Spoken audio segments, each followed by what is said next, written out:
खोल लिए सबने नोट्स। चलो, मेरा नाम सीए रिंकेश गाबड़ा। अपन CA foundation paper 4 economics and BCK ये सब्जेक्ट पढ़ने वाले हैं। सब्जेक्ट के बारे में पता है कि 100 मार्क्स का एमसीक्यू होता है पूरा। 60 मार्क्स इकोनॉमिक्स, 40 बीसीके। पता है ना, उनको तो पता ही होगा आप दोनों को। 60 मार्क्स का होता है economics, business economics, and 40 marks का होता है BCK, business and commercial knowledge. 100 marks पूरा एमसीक्यू कवर होता है। थ्योरेटिकल कुछ नहीं है। बच्चों को लगता है एमसीक्यू है, इजी है, बट उसमें अपने साइड से ज्यादा एफर्ट्स क्यों डालने पड़ते हैं? क्योंकि एमसीक्यू कहीं से भी उठा के आ जाते हैं। तो अपने को we have to put attention into the details कि हर एक सेंटेंस में क्या इंपॉर्टेंट है, कहाँ क्या इंपॉर्टेंट है, पूरा हाईलाइट करके चलना पड़ता है। एक एक वर्ड ध्यान में रखना पड़ता है।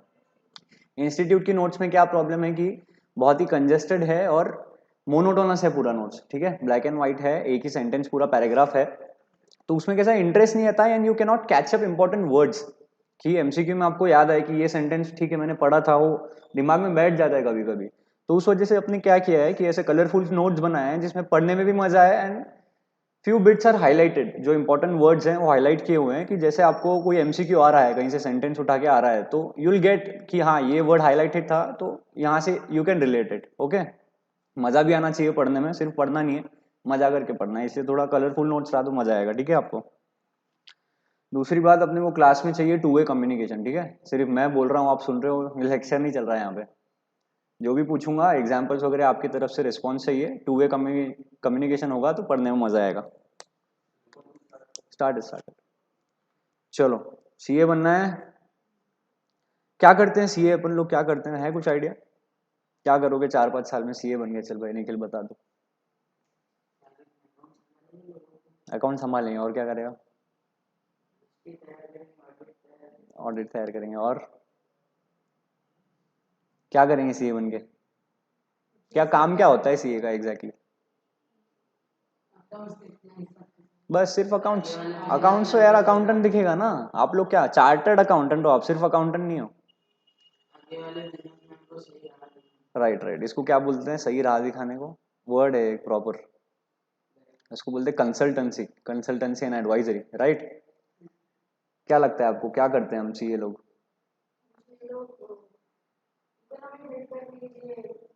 ये तो ठीक है यार, बोलने के लिए हो गया आपने, वो गवर्नमेंट को बोलना। एग्जैक्टली क्लाइंट्स के लिए क्या करते हैं आप लोग?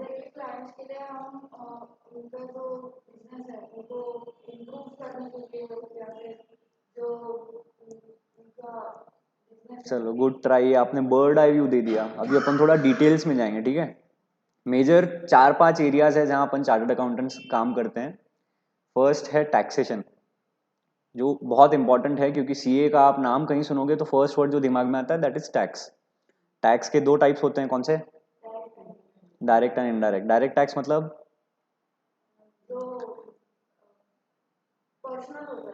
डायरेक्ट टैक्सेस जो डायरेक्ट आपकी इनकम से डायरेक्ट आपसे कलेक्ट हो रहा है।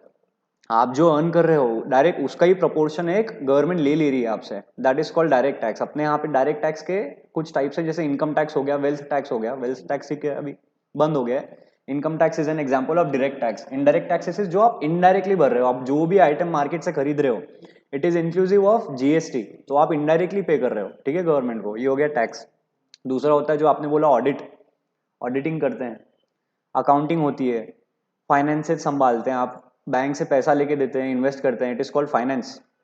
ठीक है, उसके बाद आता है कंसल्टेंसी एंड एडवाइजरी। इन चारों चीजों में एक चीज जो कॉमन है, आपको बता सकते हो क्या है? जो भी मैंने आपको बताया कि सीए जो बिजनेसमैन को हेल्प करता है, उसमें क्या जरूरी है? एज ए सीए आपको क्या होना चाहिए, किस चीज का नॉलेज होना चाहिए? गिव इट अ ट्राई यार, जो मन में आ रहा है बोल दो। इट्स वेरी बेसिक कि आपको ये सब चीजें करने के लिए आपको बिजनेस का बहुत साउंड नॉलेज होना चाहिए कि व्हाट इज एग्जैक्टली बिजनेस। तब जाके आप बिजनेसमैन लोगों को जो है हेल्प कर सकते हो ना, टैक्सेशन में, ऑडिटिंग में, अकाउंटिंग में, राइट। तो first step towards becoming a chartered accountant is understanding what is business, how business functions. सही बोल रहा हूँ? गलत बोलूंगा तो आप करेक्ट कर लीजिएगा, ठीक है। तो हमने क्या जाना कि सीए क्या क्या करता है भाई निखिल? हाँ, टैक्सेशन, ऑडिट, अकाउंटिंग, ये चारों चीजों के लिए क्या इंपॉर्टेंट है, किस चीज की अंडरस्टैंडिंग इंपॉर्टेंट है? बिजनेस की। तो अपना जो सब्जेक्ट है उसका पूरा नाम क्या है? बिजनेस इकोनॉमिक्स, सिर्फ इकोनॉमिक्स नहीं, it is business economics. Economics is a bit different and business economics is some part of economics. Okay, तो हम पढ़ने वाले हैं business economics. To learn business economics, first we should understand what exactly the subject is and why are we studying. तो इसके लिए हम समझेंगे business and economics and then will come to what is business economics. Okay,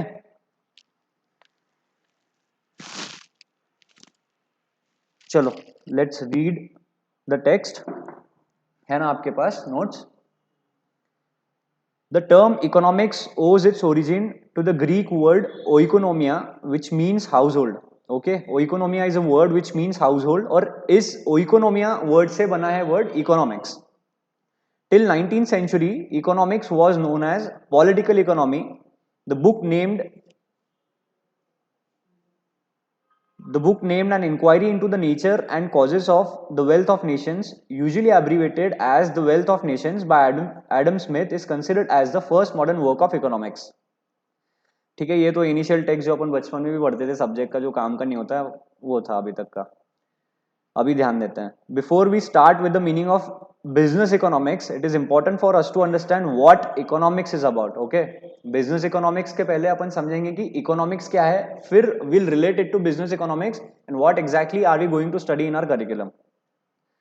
for this consider the following situation. एक बचपन सा example है but very very good example. अगर आपको इकोनॉमिक्स का रियल क्रक्स अगर समझना है तो इस एग्जाम्पल से आपको परफेक्टली समझ में आ जाएगा. चलो, it's your birthday, happy birthday. Your mother gives you ₹1000 as a birthday gift. You are free to spend the money as you like. What will you do? You have many options before you such as. बचपन में मिलते थे पैसे, 1000 रुपए तो नहीं मिलते थे, कम ही मिलते थे, बट फिर भी हमारे पास बहुत सारे ऑल्टरनेटिव रहते थे कि इनका क्या करना है अपने को. तो अभी सामने 4 ऑप्शन दिए हुए हैं कि इनमें से आप क्या कर सकते हो. तो let's see what we can do with this much amount of money. Option 1, जो फर्स्ट थॉट आता है अपने दिमाग में कि you can give party to your friends and spend the whole money on them. हम किसके होते हैं? Special friends. ठीक है भाई, हमको उनको खुश करना है हमारे दिन पे, तो birthday party they the. Option 2 is you can by your self a dress for ₹1000. Option 3 is you can go for a movie and eat in a restaurant of your choice. And option 4 is you can by your self a book and save the rest of the money. क्या situation है आपके सामने? Exactly समझ रहे हैं कि आपके पास है सिर्फ 1000 रुपए, बट आपकी इच्छाएं बहुत सारी है. इस पे ध्यान दो आप. ये जो सिचुएशन है, एग्जाम्पल ठीक है, चाइल्डिश एग्जाम्पल है, but the situation which is in front of us, it's very important कि आपके पास है लिमिटेड पैसे, 1000 ही रुपए हैं, बट करने के लिए बहुत सारा है. अगर इसको आप 4 हिस्सों में डिवाइड कर दो, 250, 250, 250, 250, तो आपको चारों ऑप्शंस में उतना सेटिस्फैक्शन नहीं मिलेगा, क्योंकि 250 में आपका कोई भी ऑल्टरनेटिव अच्छे से आपको खुशी नहीं दे पाएगा. समझ रहे सिचुएशन क्या है कि आपके पास जो रिसोर्सेस हैं, ध्यान दीजिएगा, जो आपके पास रिसोर्सेज यहाँ पे क्या है, आपके 1000 रुपए, वो बहुत ही लिमिटेड है और स्कार्स हैं. बट आपके पास करने के लिए जो आपकी डिजायर्स हैं वो 4 हैं. चारों में आपको खुशी मिल रही है, बट वी हैव टू सी कि आपको मोस्ट ज्यादा, मतलब सबसे ज्यादा खुशी किस अल्टरनेटिव में मिल रही है, राइट? वही अभी नीचे समझा रहे हैं. What do you notice? You have many options before you. Given a choice, you would like to spend not only your friends, but would also like to go for a movie, eat in a restaurant, buy a dress and a book and save some money. समझ रहे हो? है 1000 ही रुपए, but इच्छा है कि हमको चारों चीजें करनी है. क्यों? बिकॉज चारों चीजें ऐसी है कि जो हमारे लिए हमको खुशी दे जाएगी, और चारों चीजें इंपॉर्टेंट है, बट चारों तो कर नहीं सकते because the resources which we have. Resources here are, यहाँ रिसोर्स क्या है? 1000 जो हमें बर्थडे गिफ्ट मिला है, वो लिमिटेड है, बट करना चारों है. तो अभी क्या करें हम कि जैसे हमारी जो डिजायर्स हैं वो फ्रूटफुली सेटिस्फाई हो जाए, और हमारे रिसोर्सेज जो है 1000 रुपए, वो भी ठीक है, मम्मी ने गिफ्ट दिया तो अच्छे से यूटिलाइज हो जाए. ठीक है. However you cannot have all of them at the same time. ये सेंटेंस देख रहे हो? है छोटा सा सेंटेंस, बट पूरा economics is dependent on this sentence, कि आप सब कुछ एक साथ एक समय पे नहीं पा सकते. क्यों? क्योंकि आपके पास 1000 ही रुपए हैं. आपके पास जो रिसोर्सेस हैं वो बहुत लिमिटेड है. उन रिसोर्सेस को यूटिलाइज करके you can not have all of your desires at the same time. Okay, because you have only ₹1000 with you. चलो ठीक है, अगर 1000 की जगह 2000 होती तो यू वुड हैव थॉट कि ठीक है, एक चीज से ज्यादा मैं 2 चीज कर पाता, है ना? 2000 डबल अमाउंट ऑफ रिसोर्सेस है, तो I would have satisfied some of my desires better than I would have satisfied with only ₹1000। तो यहाँ रिसोर्सेज जो है आपके बढ़ गए, तो इसलिए you will find a bit ease इनकी, ठीक है चारों में से मैं एटलीस्ट 2 डिजायर्स तो मेरे अच्छे से सेटिस्फाई कर सकता हूं। समझ रहे हो आप हो मेरे साथ, समझ रहे सबको? You would satisfy more of your desires, but she has not. Now you find yourself in a dilemma as to which of the above options to choose. You will have to go for one option or a combination of one or more options. What do you do? बताइए क्या करेंगे आप? 4 option है आपके सामने, दिख रहे हैं ऑप्शन सबको? समझो 5-6 साल के बच्चे हो यार, क्या कौन सा ऑप्शन सबसे ज्यादा खुशी देगा? एक से ज्यादा भी आप सिलेक्ट कर सकते हो। पार्टी करेंगे बस, दूसरों के बारे में सोचो, बर्थडे हमारा, दूसरों पे खर्चा करो। बोल भाई निखिल क्या करेगा? पार्टी देंगे, पार्टी देंगे। क्यों? बुक बुक बुक से कुछ मिलेगा नहीं आपको? हाँ, लेन देन ही नहीं है, यहाँ से शुरुआत है अपनी। ड्रेस पहनने का भी शौक नहीं है, बस पार्टी दो, खुश रहो, एक दिन की खुशी मनाओ, है ना? एक ही दिन आता, सही है। अगर एक ही दिन आता तो उस पर ऐसा कुछ करना कि आगे भी काम आए अपने को। नहीं, ठीक है, good one. Now you find yourself in a dilemma as to which one of our options to choose. You will have to go for one option or a combination of one or more options. आपने एक ही option दिया, आई वो expected कि आप combination बताएंगे। What do you do? आपने बता दिया। You evaluate various alternatives. Again, this is very important. अभी तो ठीक है, एक चाइल्डिश एग्जाम्पल था, आपको पूछ लिया, आपने एक सेंटेंस में जवाब दे दिया, बट एज ए बिजनेसमैन सोच के देखो कि आपके पास पैसा बहुत लिमिटेड है, जो आपको उस पैसे से अक्वायर करना है, एसेट्स लेने हैं, इन्वेंट्री रखना है, सब मैनेज करना है, तो आप कितना सोचोगे? यू विल इवैल्यूएट कि ठीक है अगर मैं इन्वेंट्री डाल रहा हूँ तो मेरे को कितना जल्दी सेल करके इसमें से पैसा आएगा। अगर मैं एसेट्स ले रहा हूँ तो कितने एसेट्स लूँ कि ज़्यादा पैसा उसमें ब्लॉक ना हो जाए, क्योंकि जब आप बिजनेस करते हो तो lot of money and lot of your efforts are at stake. Birthday नहीं है कि ठीक है साल में एक दिन तो आता सर, खर्चा कर लेंगे। इट्स बिजनेस, क्योंकि आपको सस्टेन करना है आगे। सस्टेन मतलब समझता है? आगे बढ़ाना है, कंटिन्यू करना है, उसके लिए you have to give a lot of thoughts into the options you have in front of you. क्यों? क्योंकि आपको बिजनेस चलाना है, you have to take your business at the epitome of success. और आपके पास रिसोर्सेस तो यार कम ही है ना, तो उन रिसोर्सेस को कैसे आप सक्सेसफुली इन्वेस्ट करेंगे वेरियस ऑल्टरनेटिव्स में, this is the crux of economics. What is economics? अभी तो बताया मैंने कि you have limited scarce resources, but आपकी desires, the areas in which you can invest these scarce resources are numerous, but you can not invest in all of them because सभी profitable नहीं है। उसमें से एक भी सही हो सकता है या एक कॉम्बिनेशन भी सही हो सकता है, तो यू नीड टू इवैल्यूएट कि मैं इसमें अगर इन्वेस्ट कर रहा हूं तो मेरे को कितना बेनिफिट मिलेगा, not only in the present कि सर बर्थडे एक ही साल में, इस साल में एक ही दिन आता है, उस दिन की खुशी करना है। You have to think about the future also. You can think of buying a book also कि ठीक है मेरे को फ्यूचर में काम आएगा। जस्ट एन एग्जाम्पल, बाकी एग्जाम्पल अपन देखेंगे आगे। समझा अब तक ये एग्जाम्पल कहाँ कनेक्ट कर रहा है इकोनॉमिक्स को? समझ रहे? And choose the one that gives you the greatest satisfaction. Similar dilemma is faced by every individual, every society and every country in the world. क्यों होता होगा ये डायलेमा? मतलब राइट, डायलेमा मतलब देखिए कंफ्यूजन, कि इधर जाऊं कि उधर जाऊं, इससे बात करूं कि इससे बात करूं, डायलेमा हुआ ना। Since we cannot have everything we want with the resources we have, we are forever forced to make choices. समझ रहे हो एग्जाम्पल से? चारों ऑप्शंस हम नहीं सिलेक्ट कर सकते। क्यों? Exactly, resources are scarce, that's why we can not go with all the options, तो we are forced to make choices. हम बनाना नहीं चाहते, हम लेना नहीं चाहते, चॉइस नहीं करना चाहते, क्योंकि हमको चारों चीजों में खुशी मिल रही है, चारों ऑप्शंस हमारे लिए सुटेबल हैं, चारों ऑप्शंस में मेरे को खुशी मिल रही है, बट मेरे को चॉइस करनी पड़ेगी because of one and only one reason. And what is that reason? Resources are scarce, ये दिमाग में डाल लो, इकोनॉमिक्स पढ़ रहे हो मतलब resources are scarce and you are force to make choices, समझा? Therefore we choose to satisfy only some of our wants and leaving many others unsatisfied. तो हम क्या करते हैं, वी प्रायोरिटाइज कि कौन सी ऑप्शन मेरे को फ्यूचर में काम आएगी, या कौन सी ऑप्शन मेरे को अभी खुशी देगी, या which is good for my future. मेरे को बिजनेस सस्टेन करने के लिए ठीक है, मेरे को एसेट्स लेने हैं जो मेरे को आगे चल के हेल्प करेंगे बिजनेस में, तो we evaluate, we prioritize, we rank them कि अभी लिमिटेड रिसोर्सेस है तो हाँ पहले मैं इसमें इन्वेस्ट करूंगा, then I earn, then I invest in other assets and other investment. Got it? समझा ये एग्जाम्पल पूरा? क्या समझा इस एग्जाम्पल से एग्जैक्टली अपने को, बताइए आप।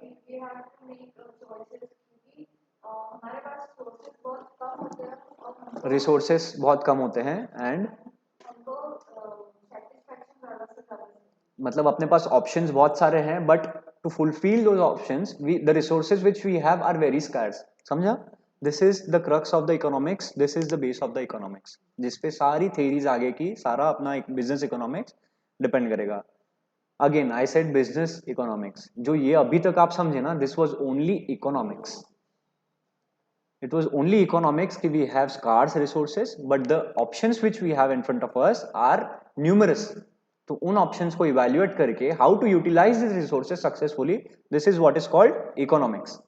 अभी हम economics पढ़ रहे हैं, धीरे धीरे will merge into business economics and you'll find it very interesting, yes we want to study this subject क्योंकि आपको मजा भी देगा और मार्क्स भी देगा। Okay, this is very scoring subject, तो जितना ज्यादा ध्यान इस पे दे सकते हैं it would be beneficial for you, score बढ़ाता ही है आपका फाउंडेशन का।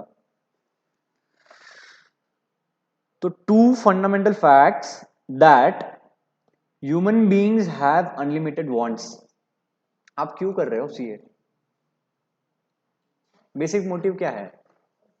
पैसा कमाना। क्यों पैसा कमाना है? इच्छाएं ज्यादा है, इच्छा पूरी करनी है, घर वालों को खुश करना है, शादी वादी करनी है, मजे करने, यही है ना बेसिक मोटिव कि human beings have unlimited wants, कभी खत्म नहीं होने वाली। भगवान मेरे को ये दे दे बस, फिर मैं कुछ नहीं मांगूंगा, बस मैं खुश रहूंगा। भगवान मेरे को सीए बना दे, मैं खुश हो जाऊंगा। मैं हमको पूछो सी, हम भी ऐसे ही सोचते थे, बस सर अभी सीए बन गया और कुछ नहीं मांगूंगा, खुश रहूंगा। We have unlimited wants. Why is Mukesh Ambani still doing business?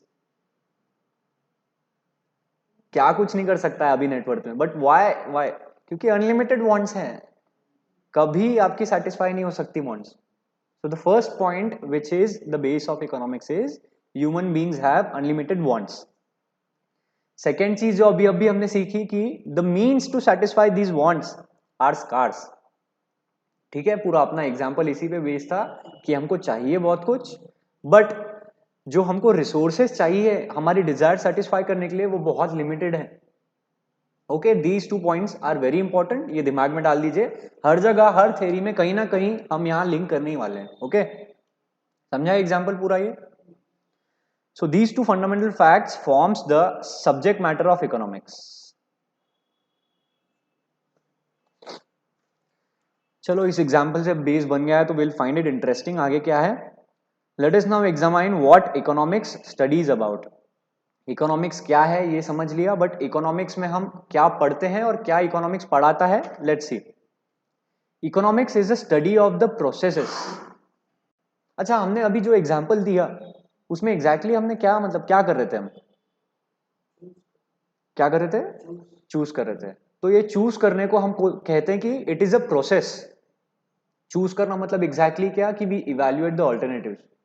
Party दो उसमें ज्यादा खुशी मिलेगी क्या, ड्रेस लू उसमें ज्यादा खुशी मिलेगी क्या, तो this is a process in which we evaluate the alternatives which are lying in front of us to get most of the happiness with the limited resources we have. Okay, so economics is basically the study of the processes by which the relatively scarce resources are allocated to satisfy the competing unlimited wants of human beings. इस पे MCQ बन जाएगा कि what is economics, and economics is the study of dash and dash and dash. तो इसमें क्या हो गया, मैंने हाईलाइट कर दिया कि it is the study of the processes by which the relative scarce resources यहाँ पे ये इंपॉर्टेंट वर्ड है रिलेटिवली स्कार्स रिसोर्सेज, तो ये हाईलाइटेड है। जब भी आप पढ़ोगे तो it will stay in your mind कि हाँ ये सेंटेंस में ये वर्ड था, ये हाईलाइटेड था, तो you will find it easy कि ये सेंटेंस जब भी आप पढ़ेंगे तो यू विल रिकॉल कि हाँ यहाँ पे ये वर्ड था। Are allocated to satisfy the competing unlimited wants of human beings. बताओ what is economics, what economics studies about, tell me. पढ़ के नहीं बताना। हाँ, तो it is the process by which we allocate the resources, scarce resources into the unlimited wants and unlimited desires we have. Okay, आपने print out लिया है क्या नोट्स का? बढ़िया। Of course the available resources will be efficiently used. efficiently used मतलब जिससे हमारा जो डिजायर्स हैं, अगर आपका बर्थडे है तो ठीक है, आपको खुशी चाहिए, आपको सबसे ज्यादा खुशी मिलेगी। बिजनेस पॉइंट ऑफ व्यू से सोचेंगे तो एफिशिएंसी एंड प्रॉफिटेबिलिटी, हमको प्रॉफिटेबिलिटी ज्यादा मिलेगी, हमारा बिजनेस सस्टेन करेगा, तब जाके हम बोल सकते हैं कि yes we have used the resources efficiently. समझ रहा है यहां तक? मजा आ रहा है? When they are allocated to their highest valued uses.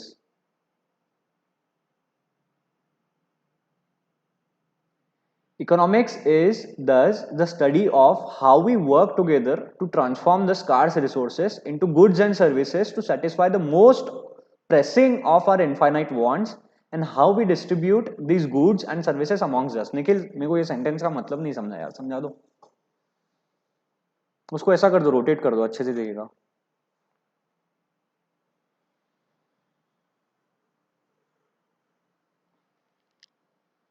Economics is thus the study of how we work together to transform the scarce resources into goods and services to satisfy the most pressing of our infinite wants and how we distribute these goods and services among us.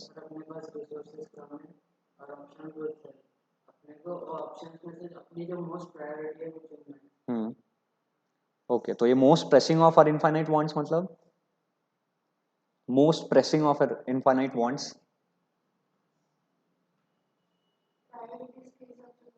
Most pressing मतलब जिससे we expect कि हमको ज्यादा खुशी मिलेगी या ज्यादा profitable रहेगा हमारे लिए या ज्यादा हमको बेनिफिशियल रहेगा एट प्रेजेंट और इन फ्यूचर। ठीक है, तो दैट्स व्हाई मोस्ट प्रेसिंग। क्यों इस पे इतना स्ट्रेस दे रहा हूं? Because we have to analyse कि हमारे पास जो ऑप्शन है, वी हैव टू एनालाइज कि इसमें से मोस्ट प्रेसिंग कौन सा है, और ठीक है जो ऐसे ही ठीक ठाक है, जो अभी इतना प्रायोरिटी नहीं है, क्यों पार्टी दे हम दोस्तों का, हम बुक ले लेंगे।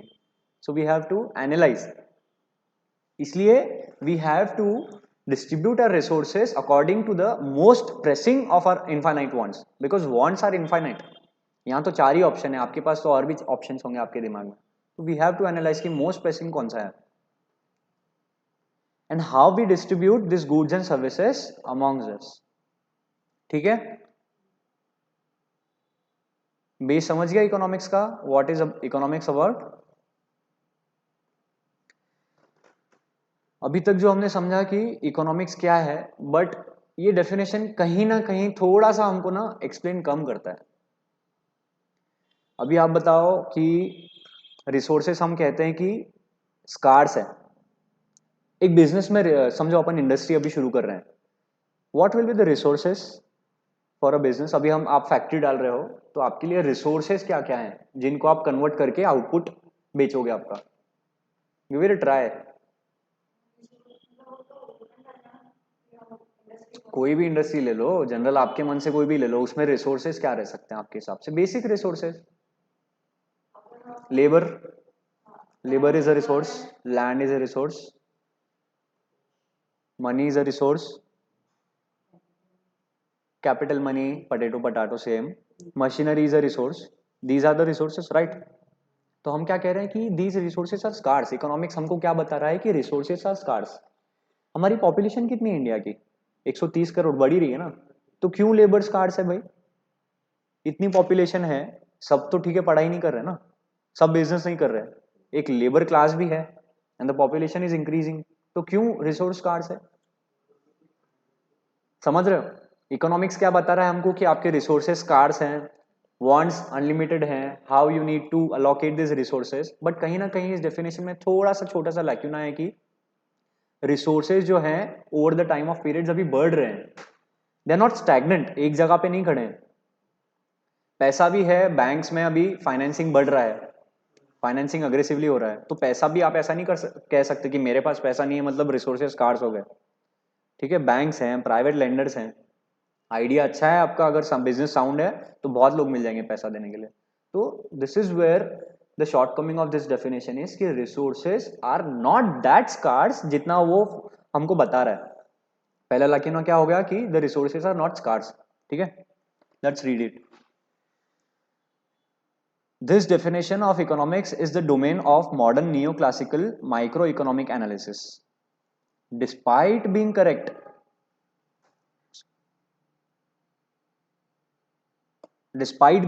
डेफिनेशन सही है, डेफिनेशन को मैंने गलत नहीं बोला, मैंने क्या वर्ड्स यूज किया कि थोड़ा सा लैक्यूना है डेफिनेशन में।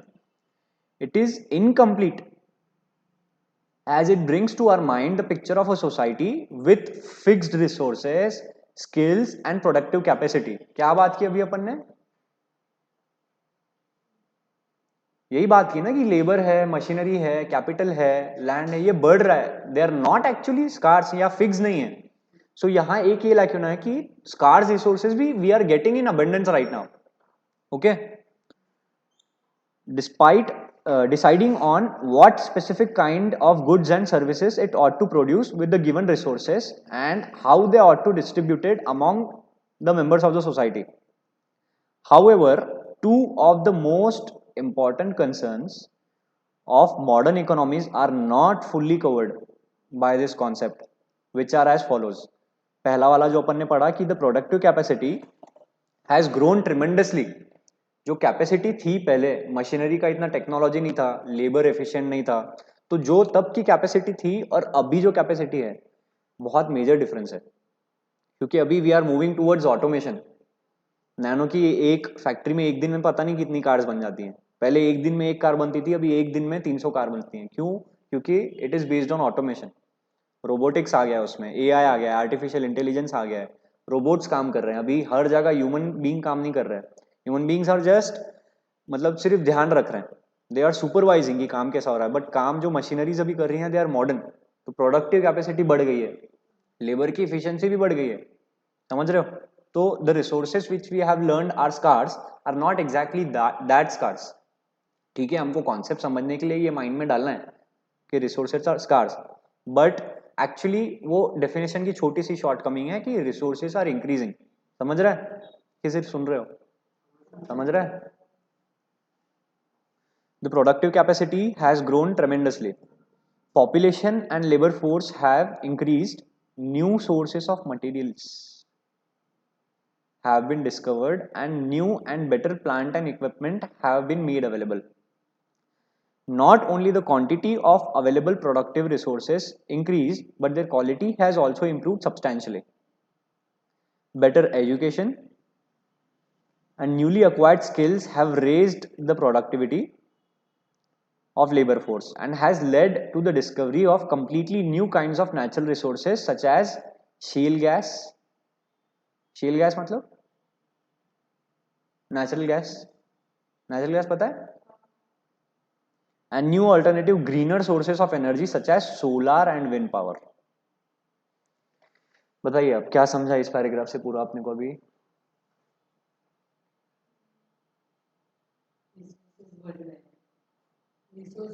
रिसोर्सेज बढ़ रहे हैं कैसे?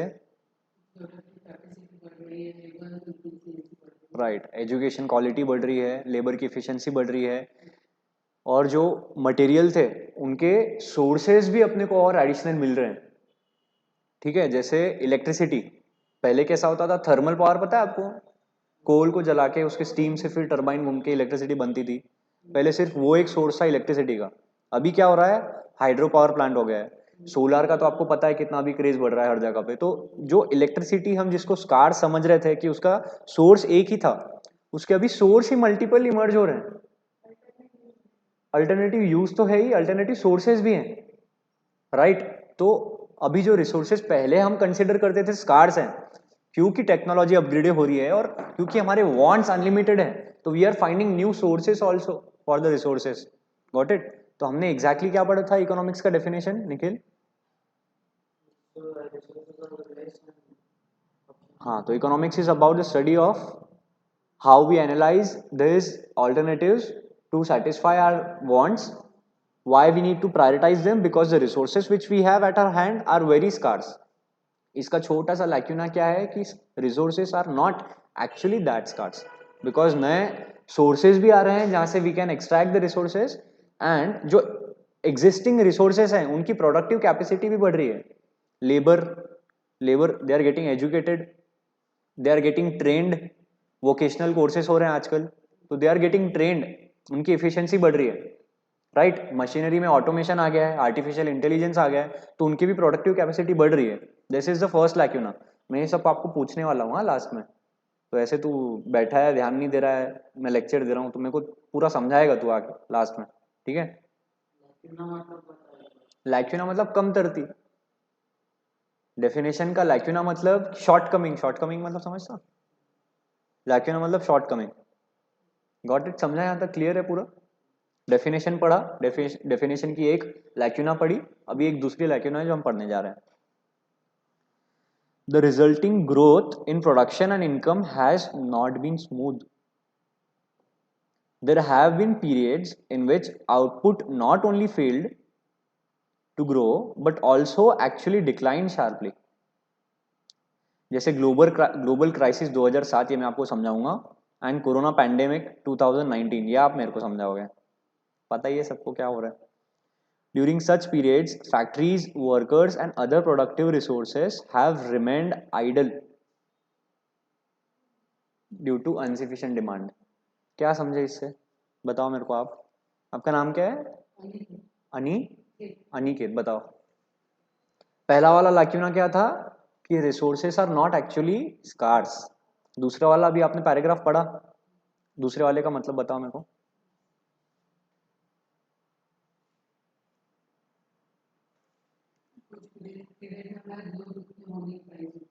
हाँ, ये तो ठीक है, स्टार्टिंग का सेंटेंस था, बट क्यों लैक्यूना है? ये डेफिनेशन का क्यों लैक्यूना है? हाँ, राइट राइट राइट, इसने कनेक्ट किया अभी डेफिनेशन से. डेफिनेशन क्या बोलता है कि हमारी वांट्स बहुत सारी हैं, डिमांड बहुत ज्यादा है, बट रिसोर्सेस ही नहीं है उन डिमांड्स को सेटिस्फाई करने के लिए. बट कोरोना पैंडेमिक में और जो ग्लोबल क्राइसिस हुई थी 2007 में, तब रिसोर्सेस पड़े हैं मेरे पास, लेबर आइडल है, उनके पास काम नहीं है करने के लिए. ये तो उल्टा हो गया ना. इकोनॉमिक्स क्या बता रहा है कि काम बहुत सारा है, वांट्स बहुत सारी हैं, but resources are scarce. But ऐसा भी टाइम आता है, जैसे अभी देख लो, मार्च 2020 से लेके 3-4 महीने वहां से पकड़ लो कि लेबर आइडल पड़ा है, मशीनरी आइडल पड़ी है, but they don't have any use. समझ रहे हो? प्रोडक्शन ही नहीं है. मतलब जो हमारी वांट्स हैं दे आर स्कार्स, घर से बाहर नहीं निकल रहे हैं लोग, लेबर आइडल बैठा है. तो ऐसे भी टाइम आते हैं जब ग्लोबल क्राइसिस हो गई है, कोरोना पैंडेमिक हो गई, जहां ये डेफिनेशन काम नहीं करेगा. तो दीज आर टू स्मॉल लैक्यूनास, ये हमने सिर्फ पढ़े हैं, बट मेजर हमको वही डेफिनेशन ध्यान में रखना है कि our wants are unlimited but the resources are scarce. समझा यहाँ तक पूरा? क्या पढ़ा अपन ने? एक डेफिनेशन पढ़ा with an example, birthday gift वाला. उसके बाद हमने उसके ये पढ़ा कि ये डेफिनेशन राइट है, डेफिनेशन रॉन्ग नहीं है, बट उसकी दो छोटी सी लैक्यूना है. पहली है कि resources are increasing day by day. Second है कि at times they are called as anomaly. Anomaly मतलब समझते हो कि नॉर्मल चीजों से एक अलग एकदम स्ट्रेंज चीज सडनली जो हो जाती है उसको कहते हैं एनोमली. जैसे अपना पैंडेमिक हो गया, ग्लोबल क्राइसिस, आपको 2007 का इतना नहीं पता होगा, पता है क्या किसी को क्या हुआ था 2007 में? चलो वो भी हम देखेंगे, बट पैंडेमिक तो अच्छे से पता है क्या हुआ, राइट? चलो आगे बढ़ते हैं. स्क्रीन पे दिख रहा है क्या बरोबर आपको? नोट्स अगर उसमें छोटा दिख रहा होगा तो प्रोजेक्टर भी देख सकते हो आप लोग.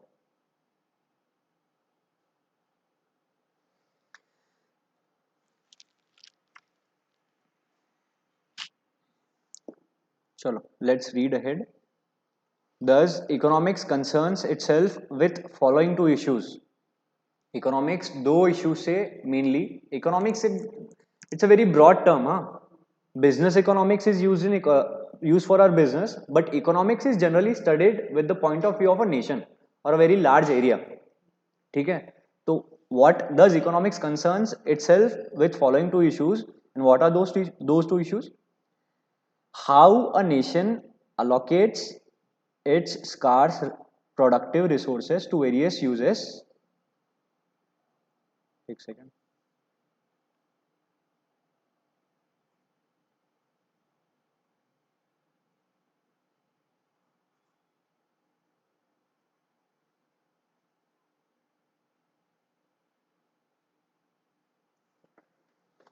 So what is the first aspect that economics concerns with itself is that how a nation allocates its scarce productive resources. Scarce and productive resources. जो resources productive हैं, अब लेबर जो काम ही नहीं कर रहा उसके बारे में क्यों सोचेगा कोई? Because it's not productive, it's not useful for the nation. We don't have to put our thoughts into that. तो scarce and productive resources. Productive है इसलिए तो हमको use करना है, इसलिए तो we are confused कि कहाँ use करें. So how a nation allocates its scarce productive resources to various uses, and the second aspect to which the economics concerns with itself is the processes by which the productive capacity of these resources is increased. What is the process by which the productive capacity will be increased of the resources? Nikhil?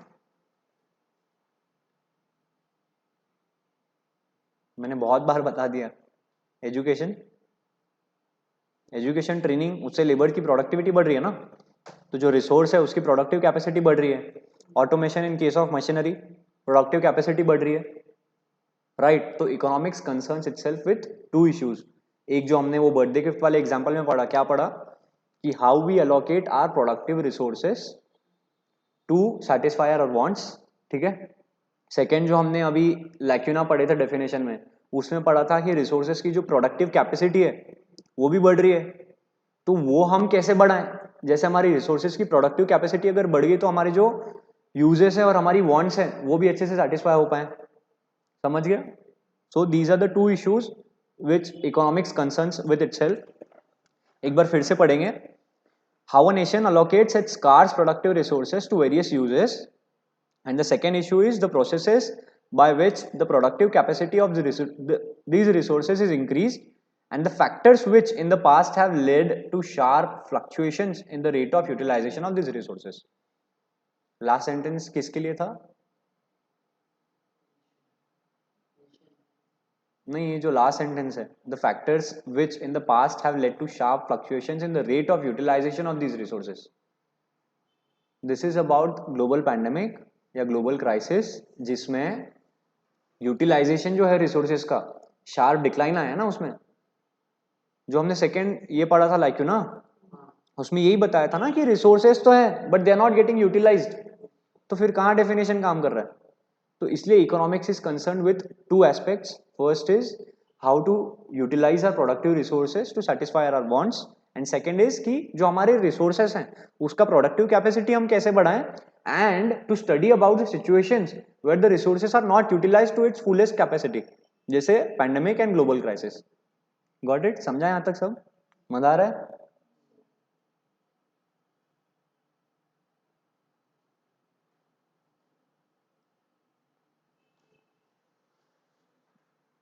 आगे थोड़ी theory है, पढ़ लेते हैं. In the day-to-day events, we come across several economic issues such as changes in the price of individual commodities as well as in the general price level. ठीक है?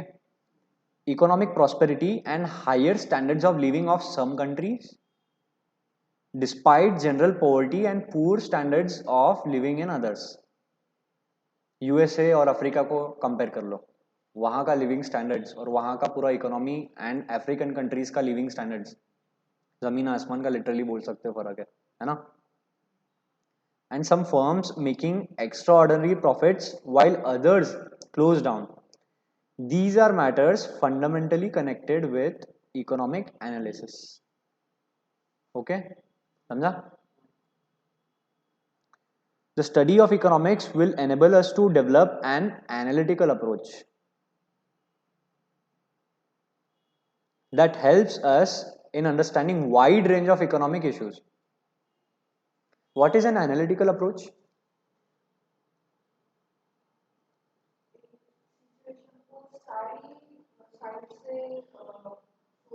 Exactly. Or why this analytical approach will be developed while we study economics?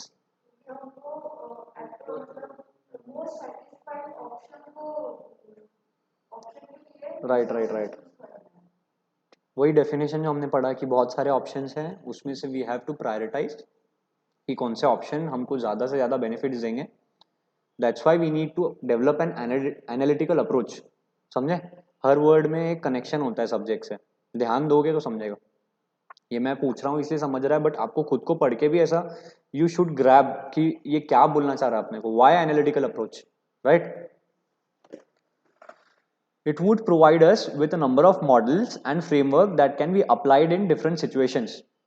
बहुत सारे हम models और frameworks पढ़ेंगे economics में. Demand and supply का एक मॉडल है, ऐसे कई कई सारे मॉडल है that will study to understand different situations. The tools of economics assist in choosing the best course action. Best course action मतलब क्या होगा? राइट, हाँ राइट. ऑप्शन या कॉम्बिनेशन ऑफ ऑप्शन जो भी हमारे लिए ज्यादा से ज्यादा बेनिफिट देगा कम से कम रिसोर्सेस में. क्या कहा मैंने? ज्यादा से ज्यादा benefit with utilizing the least of our resources. That will be our best course option. That is what economics is all about. From among the different alternative courses of action available to the decision maker. However, it is necessary to remember that most economic problems are of complex nature. ये example जो हमने बचपन का पढ़ा कि birthday है, 1000 रुपये मिले, 4 ऑप्शन हैं, कहाँ डालोगे. बिजनेस इतना सिंपल नहीं होता है. बिजनेस की सिचुएशंस इतनी सिंपल नहीं होती है. The situation in practical world are very complex. ठीक है, तो इकोनॉमिक्स हम पढ़ेंगे थ्योरी में, वो हमको थ्योरेटिकल बताएगा सब, विद अजम्पशंस बताएगा कि हाँ to work on these models these are the assumptions, ये कांस्टेंट रख के ये काम करेगा. बट आप बिजनेस में ऐसा नहीं बोल सकते ना कि हम ये फैक्टर्स कांस्टेंट रख रहे हैं. समझ रहा है मैं क्या बोल रहा हूँ? तो in practical world the exact situations that we face are very complex. तो वहां पे थ्योरी ऐसी की ऐसी अप्लाई होना इज नॉट इजी. तो will try to connect the theory with the complex situations in the practical world and are affected by several forces, some of which are rooted in economics and others in political setup, social norms, etc. The study of economics cannot ensure that all problems will be appropriately tackled. समझे क्या बोला इसने sentence ने, अनिकेत?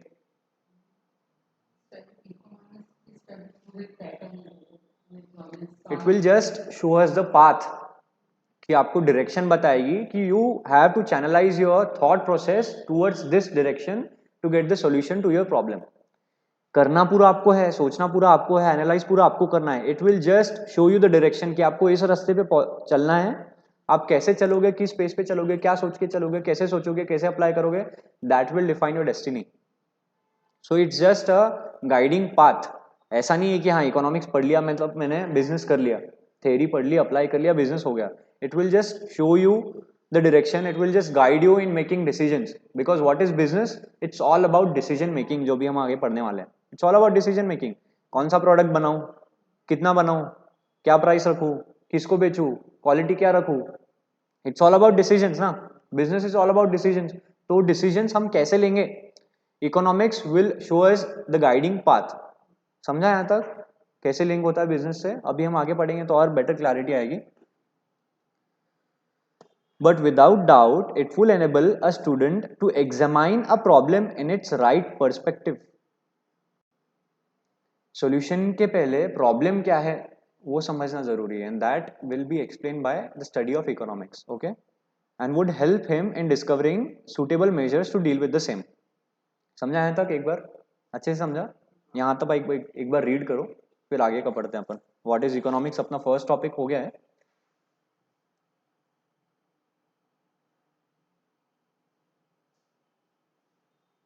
अन्य निखिल, मेरे को अभी तक का पूरा समरी बताना है आपको, ठीक है? निखित, अच्छा लिखित. फर्स्ट टॉपिक का पूरा समरी बताना है अभी आप.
भैया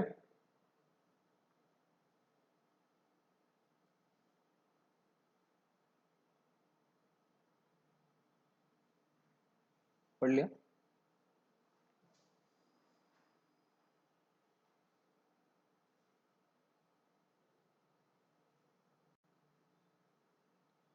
चलो लिखे बताओ।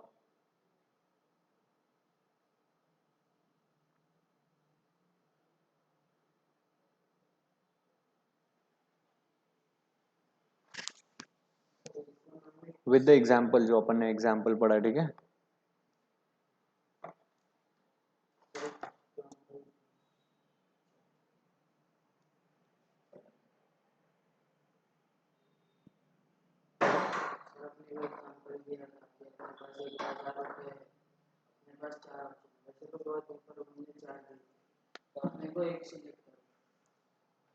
अपने को अपन चार में सेटिस्फाई हो सकते, पर अपने को रिसोर्सेज करना है तो फिर एक ही सिलेक्ट करना पड़ेगा।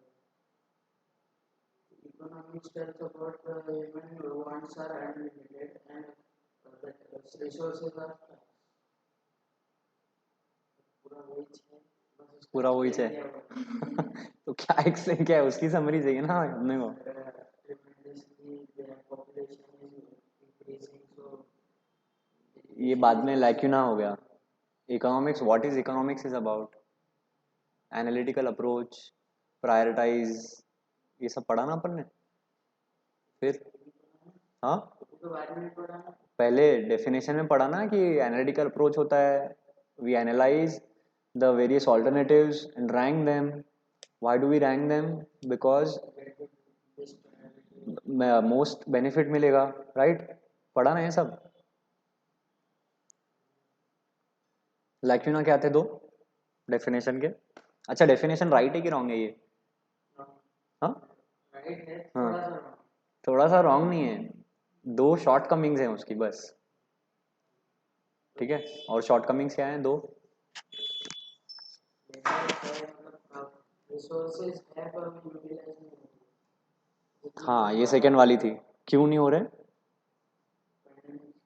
हाँ, ऐसे पैंडेमिक आते हैं या ग्लोबल क्राइसिस जो थी 2007 में, ऐसे आते हैं। इसलिए कभी कभी ऐसा होता है कि रिसोर्सेज ज़्यादा हो गए हैं but we don't have the uses कि हम उन, so that we can put them to that use. कभी कभी उल्टा भी हो जाता है, ठीक है। दूसरा क्या, पहला क्या था शॉर्ट कमिंग? सॉरी, हाँ, रिसोर्सेज के अल्टरनेटिव बन रहे हैं and the productive capacity of the resources is increasing. समझा यहाँ तक कि इकोनॉमिक्स क्या होता है? और हमने ये भी पढ़ा था कि एक नेशन के पॉइंट ऑफ व्यू से how a nation allocates its scarce productive resources to various uses and the resources by which the productive capacity of the resources is increased. ये हो गया वो फर्स्ट शॉर्ट कमिंग के लिए, है ना? वहीं लिंक हो रहा है ना ये। and the factors which in the past have led to sharp fluctuations in the rate of utilization of these resources. This is for the second shortcoming. समझ रहे हैं? अभी तक व्हाट इज इकोनॉमिक्स क्लियर है? Crystal clear? या फिर से समझाऊं कुछ? समझ गया ना? एग्जाम्पल ध्यान में रखना बर्थडे वाला, you will find it very useful. Subject का नाम क्या है अपना? Business economics. अब तक हमने क्या पढ़ा? इकोनॉमिक्स क्या है, तो अभी हम क्या पढ़ेंगे? बिजनेस इकोनॉमिक्स क्या है। To understand what is business economics it was very essential to understand what is economics first, तब जाके हम उसको लिंक कर पाएंगे कि why it is useful in our business. अभी बहुत प्यारा एक एग्जांपल है अपने पास में। अपना समझो ऐसा ड्रेसिंग रूम है इंडियन क्रिकेट टीम का, बैठे हैं सब, मैच वैच जीत गए, इंग्लैंड से सीरीज जीत गए, अभी अभी पैसा वैसा कमा लिया, अभी उनको डालना है बिजनेस। तो इनकी कंपनी का नाम है board meeting of world cup food limited. Meeting शुरू है, पहले ही इनका कुछ है फूड वूड का इंडस्ट्री है, चिप्स वगैरह बनाते हैं, चिप्स बेचते हैं। अभी वो सोच रहे हैं कि इस बिजनेस को एक्सपांड करना है, ठीक है। तो विराट कोहली अपने कैप्टन है वैसे तो इंडियन क्रिकेट टीम के, बट ये अपनी जो कंपनी है वर्ल्ड कप फूड लिमिटेड, इसके हैं सीईओ। सीईओ मतलब चीफ एग्जीक्यूटिव ऑफिसर, ठीक है। जो मेजर डिसीजन मेकिंग जो होता है वो सीईओ का होता है। तो क्या बोलता है Virat Kohli? Well ladies and gentleman, what do you say, shall we enter into the soft drink business? Chips तो बना ही रहे हैं हम, सॉफ्ट ड्रिंक बिजनेस में जाएं? पूछ रहा है सबको, रिसर्च करके बैठा है वो। उस पे हमारे वाइस कैप्टन उप कप्तान बोलते हैं कि you are asking us to approve a major decision. इतना बड़ा बिजनेस हम ऐसे हवा में शुरू थोड़ी कर लेंगे, बस बात कर ली हाँ हमको सॉफ्ट ड्रिंक बनाना है बना लेंगे, ऐसा थोड़ी होगा। Which will have a long term impact on the direction of the company, give it some time sir. To which Virat Kohli replies, I understand your concern for the company, but now the time has come for us to expand our business. आपकी concern समझ रहा हूँ कि अभी बात करके सीधा business शुरू नहीं करेंगे, बट चिप्स का मार्केट अभी बहुत बालाजी आ गया है, कम पैसे में बहुत दे रहा है। पहले हम आधी हवा डालते थे, आधी चिप्स डालते थे, अभी वो नहीं चल रहा है फंडा। Now we need to grow our business, एक नई बिजनेस अपॉर्चुनिटी ढूंढनी है। Because as a human beings, जब तक आप ग्रो करने की आपके अंदर इच्छा है, तब तक यू आर लिविंग। सांस ले रहे हैं इसको जीना नहीं बोलते, ठीक है। जब तक डिजायर है कि वी हैव टू ग्रो, तब तक you will call B living. तो वही ग्रो करना है उसको। चिप्स का बिजनेस तो हो ही रहा है, but now we wants to enter into the soft drink business. तो time has come for us to expand our business. Soft drinks market is growing fast and it is closely related to our core business food. Matches वगैरह चलती हैं cinemas वगैरह में, chips के साथ जाता ही है soft drink. So it is complementary to our product food, है ना। सही है थॉट प्रोसेस। चिप्स तो बना ही रहे हैं, साथ में कोल्ड ड्रिंक भी जाएगा, साथ में बिकेंगे, सही है ना। To which the coach mister Ravi Shastri replies, but competition from Aussie Australia soft drinks limited and Kiwi New Zealand nectar limited is tough. ये लोग ऑलरेडी हैं बिजनेस में बहुत सालों से धुलाई की है उन्होंने अपनी, सॉफ्ट ड्रिंक में भी है।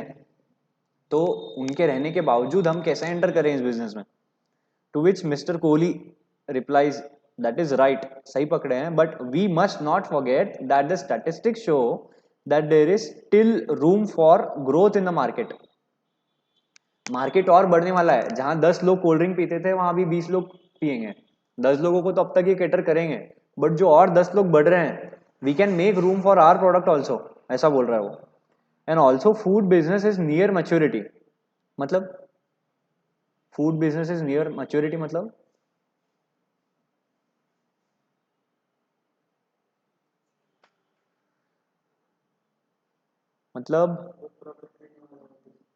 Food business is near maturity, खत्म होने वाला है। मैच्योरिटी मतलब क्या, बस उसकी एज हो गई, है ना। बट फूड बिजनेस मतलब अभी चिप्स लोग कम प्रेफर कर रहे हैं, बस अभी खत्म होने वाला है। मतलब अभी ग्रोथ स्टेज थी, उसके बाद अभी डिक्लाइनिंग, मतलब अभी मच्योर हो रहा है, समझे।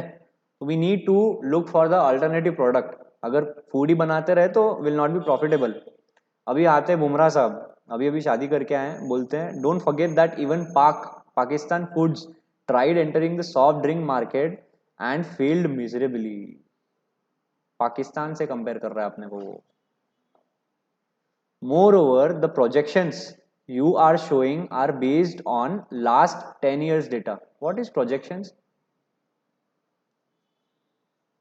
Projections मतलब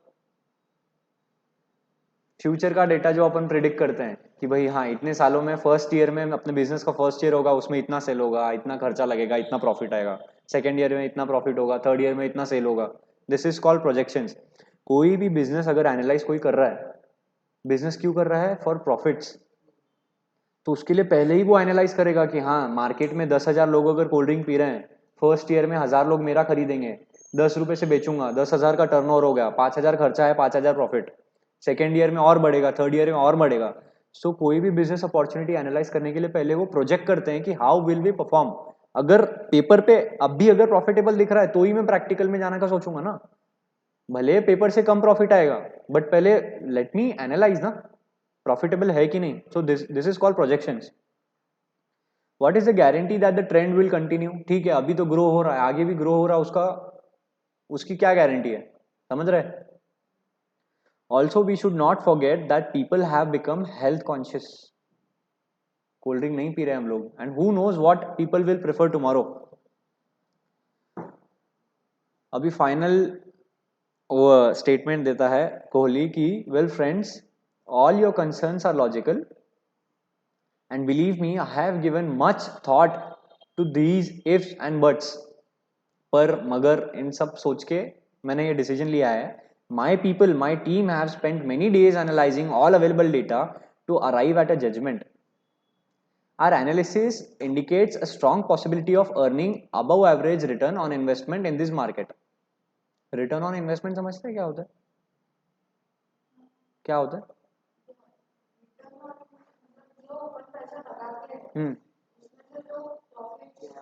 राइट राइट, ब्याज बोल दो या कितना आप कमा रहे हो. 1 लाख रुपया बिजनेस में लगाया, हर साल मेरे को 20-20 हज़ार आ रहा है, मतलब रिटर्न ऑन इन्वेस्टमेंट कितना हुआ? 20%. So return on investment in this market, a return that will be more than what we are earning in the food industry. Food industry में 1 लाख लगा के 15,000 मिल रहा है, 5% ज्यादा मिल रहा है सॉफ्ट ड्रिंक बिजनेस में. तो why should we not enter? Profitable दिख रहा है. We are already working in the details of production, cost, pricing, distribution, financing etcetera. I fear if we wait for long, we will be missing an opportunity that may not come again for lifelong. Let's go ahead and make the most of it. What do you notice in the hypothetical example given above? क्या notice कर रहे हो आप? Decision making का problem है. Exactly पढ़ लिया क्या आपने?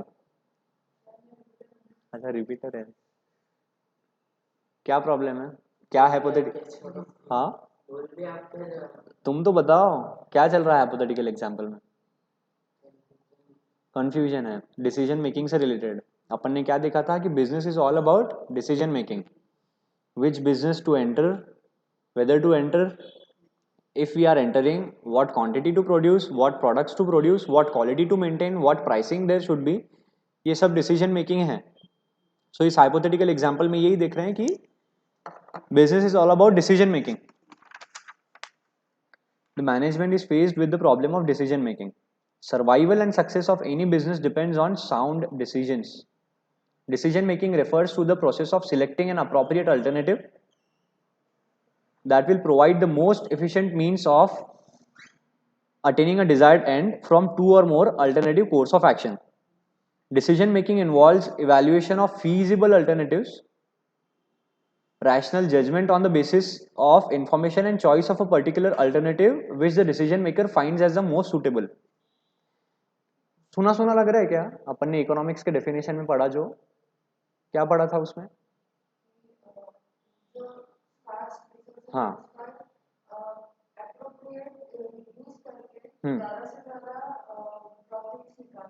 So what is decision making in terms of business, Aniket? हाँ, तो what is business all about? Decision making की exactly resources are scarce, but the decision that we need to make, the areas where we need to invest are unlimited. So to sustain our business, to start our business with profits, we need to analyze that where should we invest to sustain our business and to make our business profitable. This is the merger of economics with business. What is the motive of business? That we need to produce something, or we need to serve, or we need to provide the services to earn profits. But the same situation arises here also. Resources are scarce, but the areas which are available in front of us कि जहाँ हम invest कर सकते हैं वो एक से ज़्यादा है और बहुत ज़्यादा है. बट हमारा जो मोटिव है टू अर्न प्रॉफिट्स, उसके लिए भी नीड टू एनालाइज कि कहाँ हमको ये रिसोर्सेज यूज करना है. This is the merger of business with economics, where our subject comes in front of us, that is business economics. So what we are going to study to make the business profitable, to earn good amount of profits in the business, how we should use the scarce resources which are in front of us. समझे? अब एक decision making से related एक बहुत अच्छी case study है. Kingfisher नाम सुना है? बियर वाला नहीं, एयरलाइंस वाला, फ्लाइट्स वाला. सुना है? डूब गया पूरा, विजय माल्या चले गया बाहर. सुना है? डिसीजन मेकिंग का एक क्लासिकल एग्जांपल, इससे बेटर शायद मेरे को नहीं पता, हो सकता है. इसकी अपन केस स्टडी देखेंगे and will learn why decision making is very important and why we need to analyse कि कौन से रिसोर्सेज बहुत ज्यादा इंपॉर्टेंट है और पहले किस में हमको पैसा इन्वेस्ट करना है to make our business profitable. तो एक छोटी सी केस स्टडी देखते हैं, फिर आज का हम सेशन कंक्लूड करेंगे with a summary from you कि आज हमने क्या क्या पढ़ा पूरा. ठीक है?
विजय माल्या की फैमिली ने स्टार्ट नहीं किया था।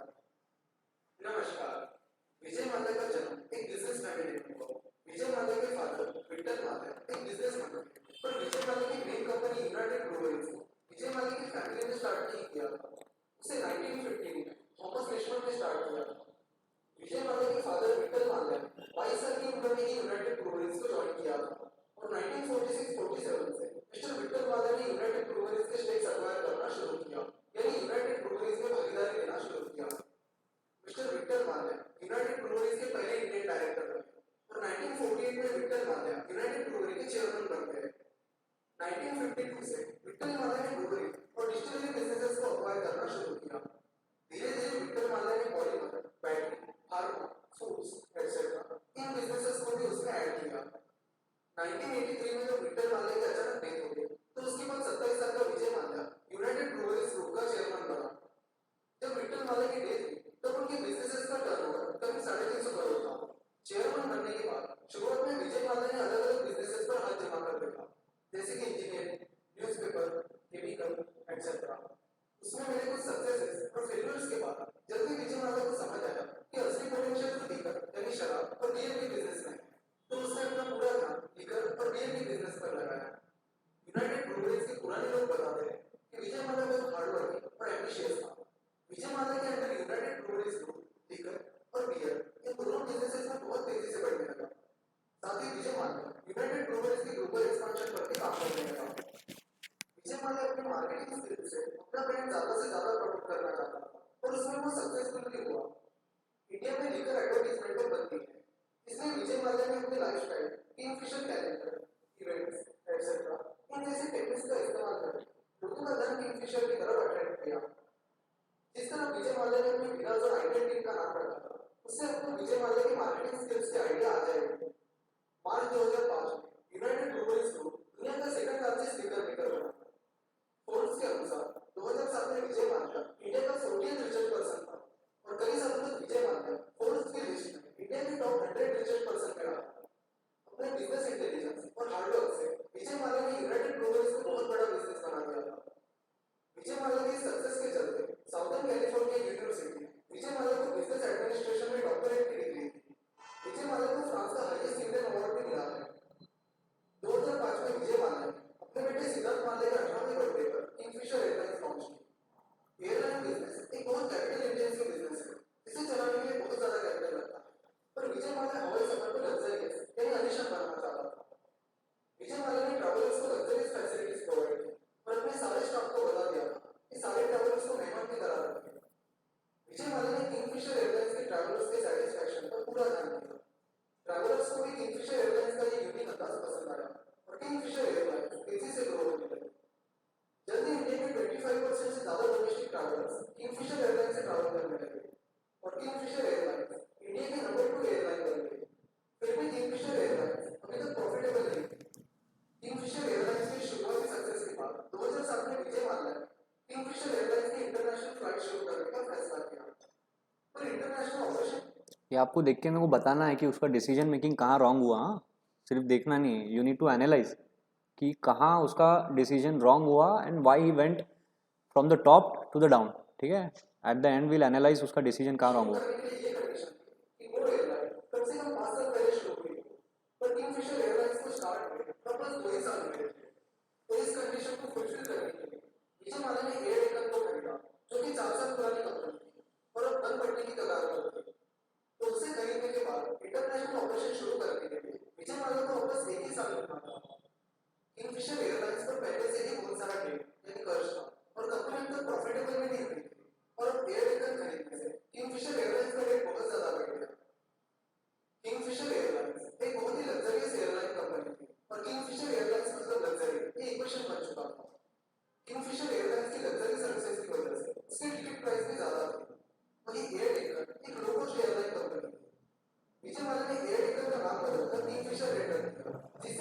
किंगफिशर का ब्रांड भी किया और उसकी प्राइसेस भी कम रखी। पर विजय माल्या को ऑर्डिनरी चीजें पसंद ही नहीं थी, इसलिए विजय माल्या किंगफिशर रेट में भी धीरे धीरे स्पेशल सर्विसेज प्रोवाइड करने लगा, जिससे ट्रैवलर्स को अच्छी सर्विसेज कम प्राइस में मिलने लगी। उसके बाद किंगफिशर एयरलाइंस के कस्टमर्स भी किंगफिशर रेट से ट्रैवल करने लगे, क्योंकि उन्होंने दोनों की सर्विसेज ज्यादा कुछ फर्क नहीं दिख रहा था और किंगफिशर रेट की टिकट प्राइस किंगफिशर एयरलाइंस से कम थी, इसलिए ट्रैवलर्स किंगफिशर रेट को ही चुनने लगे। अब इन स्पेशल सर्विसेज की वजह से किंगफिशर रेट के रेट्स भी बढ़ने लगे और फिर ट्रैवलर्स किसी कम प्राइस वाले एयरलाइंस को चुनने लगे। At the same time crude oil के रेट्स भी बहुत तेजी से बढ़ने लगे और $140 पर बैरल तक पहुंच गए। रुपये की वैल्यू भी कम होने लगी और रिसेशन भी आ गया था। इन सब कारणों की वजह से किंगफिशर एयरलाइंस की तकलीफें बहुत ज्यादा बढ़ गई। विजय माल्या ने किंगफिशर एयरलाइंस का डोमेस्टिक ऑपरेशन प्रॉफिटेबल होने से पहले इंटरनेशनल ऑपरेशन शुरू किया था, जबकि इंटरनेशनल ऑपरेशन के लिए बहुत ज्यादा कैपिटल लगता है और कंपटीशन भी बहुत ज्यादा होती है, जिससे किंगफिशर एयरलाइंस के एक्सपेंसेस बहुत ज्यादा बढ़ गए। आमदनी कम थी और खर्चा बहुत ज्यादा हो रहा था। विजय माल्या ने कुछ ऐसे इंटरनेशनल रूट्स पर भी फ्लाइट्स रखी थी जहां पर बहुत कम एयरलाइन सर्विसेज देती थी, पर विजय माल्या का ये प्लान भी अनसक्सेसफुल हुआ। विजय माल्या ने किंगफिशर एयरलाइंस की प्रॉफिटेबिलिटी से ज्यादा उसके एक्सपेंशन पर ध्यान दिया था और जब एक्सपेंशन प्लान्स फेल हुए तो किंगफिशर एयरलाइंस के लॉसेस इतने ज्यादा बढ़ गए थे कि किंगफिशर एयरलाइंस उससे कभी उभर ही नहीं पाई। जब चीजें हाथ से बाहर जाने लगी तब विजय माल्या फॉरेन इन्वेस्टर्स को अप्रोच करने लगा। तब इतिहाद एयरवेज किंगफिशर एयरलाइंस में इन्वेस्ट करने के लिए इंटरेस्टेड थी, पर उस टाइम सिविल एविएशन में FDI that is foreign direct investment allow नहीं थी। फिर विजय माल्या ने एफडीआई अलाउ करने के लिए गवर्नमेंट को रिक्वेस्ट भी की, लेकिन उसका कुछ फायदा नहीं हुआ। इतिहाद एयरवेज की गवर्नमेंट के एफडीआई अलाउंस का वेट कर रही थी। इन सारे प्रॉब्लम्स के चलते पहले विजय माल्या ने किंगफिशर रेट बंद कर दी। वहीं किंगफिशर एयरलाइंस के एम्प्लॉइज को 7 महीने से सैलरी नहीं मिली, जिसके बाद उन्होंने स्ट्राइक यानी हड़ताल की और फिर किंगफिशर एयरलाइंस का ऑपरेशन बंद हो गया। किंगफिशर एयरलाइंस के एम्प्लॉइज इस वजह से भी नाराज थे कि जब एम्प्लॉइज अपनी सैलरी के लिए हड़ताल करते तब विजय माल्या किंगफिशर कैलेंडर के लिए मॉडल्स की ऑडिशन दे रहा था। फिर दिसंबर 2012 में किंगफिशर एयरलाइंस का लाइसेंस रद्द हो गया और किंगफिशर का बिजनेस बंद पड़ गया। किंगफिशर एयरलाइंस बंद होने के कुछ ही दिन बाद गवर्नमेंट ने सिविल एविएशन में एफडीआई को अलाउ किया। फिर इतिहाद एयरवेज ने जेट एयरवेज में इन्वेस्ट किया। एयरलाइन का बिजनेस बहुत कैपिटल इंटेंसिव बिजनेस है, जिसे चलाने के लिए विजय माल्या ने बहुत ज्यादा लोन किया। विजय माल्या अपने प्लान पर कॉन्फिडेंट था, इसलिए उसने किंगफिशर एयरलाइंस के कुछ 1500 करोड़ के लोन के लिए पर्सनल गारंटी दी। पर जब किंगफिशर एयरलाइंस बंद हो गई तो किंगफिशर एयरलाइंस पर जो करीब 9000 करोड़ का लोन था उसे वो चुका नहीं पाया और बाद में विजय माल्या ने भी वो लोन नहीं चुकाया। लोन का सेटलमेंट करने के लिए विजय माल्या और बैंक्स के बीच कुछ मीटिंग्स हुई थी। किंगफिशर एयरलाइंस पर करीब 9000 करोड़ का डेट था, जिसमें से विजय माल्या बैंक्स को लोन का प्रिंसिपल अमाउंट 6600 करोड़ देने के लिए तैयार था, पर बैंक्स ने वो ऑफर रिजेक्ट कर दिया। मार्च 2016 में विजय माल्या रिटर्न बन गया और आज विजय माल्या करीब 9000 करोड़ के लोन डिफॉल्ट के केस में वांटेड है। बैंक्स ने भी प्रॉपर ड्यू डिलिजेंस के बिना चलो अनिकेत, बहुत सारे रॉन्ग डिसीजन है वैसे तो उनके। मेरे को एक आप बताओ कि मेजर एक बड़ा डिसीजन क्या रॉन्ग था? क्यों? ओके, क्या मतलब उसमें आपको लगा कि उन्होंने डिसीजन रॉन्ग लिया वहाँ पे? उसने बहुत जल्दबाजी की, उसके 3 साल रुकना चाहिए था। राइट राइट राइट राइट, एक तो ये बड़ा डिसीजन रॉन्ग हुआ। सही भी था बट ठीक है, वो रुकना चाहिए था, रुकता था, प्रॉफिटेबल होता था, उसका जो एग्जिस्टिंग ऑपरेशन था प्रॉफिटेबल आता था, फिर इंटरनेशनल चालू करता था तो it would have been much better. क्या नाम है? लिखित। सर उसने इतनी अच्छी सर्विसेज नहीं देनी चाहिए थी। Right right right right, rates उसने बहुत बढ़ा दिए थे और उसने एकदम से दूसरा ब्रांड भी लॉन्च कर दिया। राइट, और उसमें कम सर्विसेज, मतलब सर्विसेज अच्छी थी पर रेट कम था। एग्जैक्टली एग्जैक्टली, बढ़िया बढ़िया।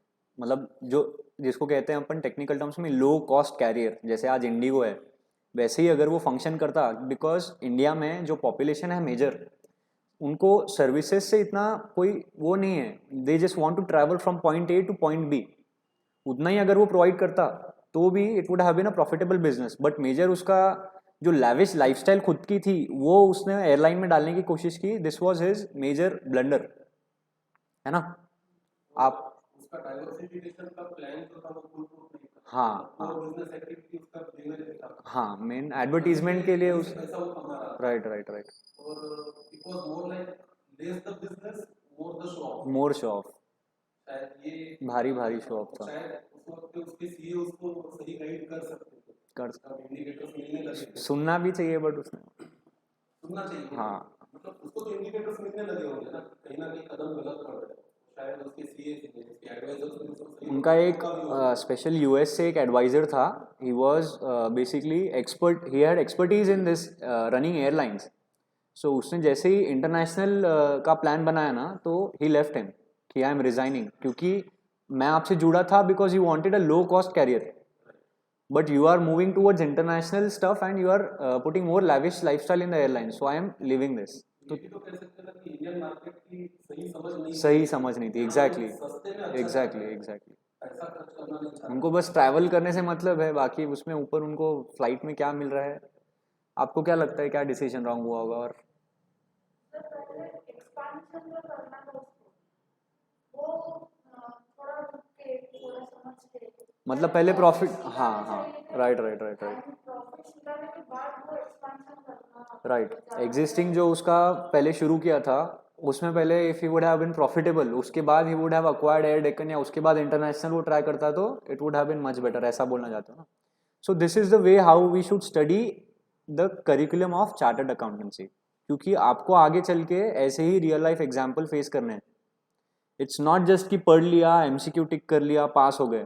Our profession is about grooming the businesses.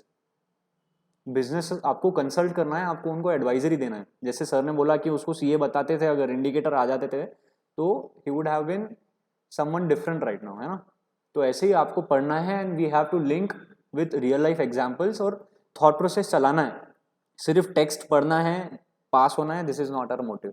So will study and will enjoy and will link it to practical world. Okay, that's all about our first lecture. Hope you all enjoyed. मिलते हैं फिर next time. Okay, चलो bye. कोई questions हैं आपके, doubt questions कुछ होंगे तो पूछ सकते हो आप।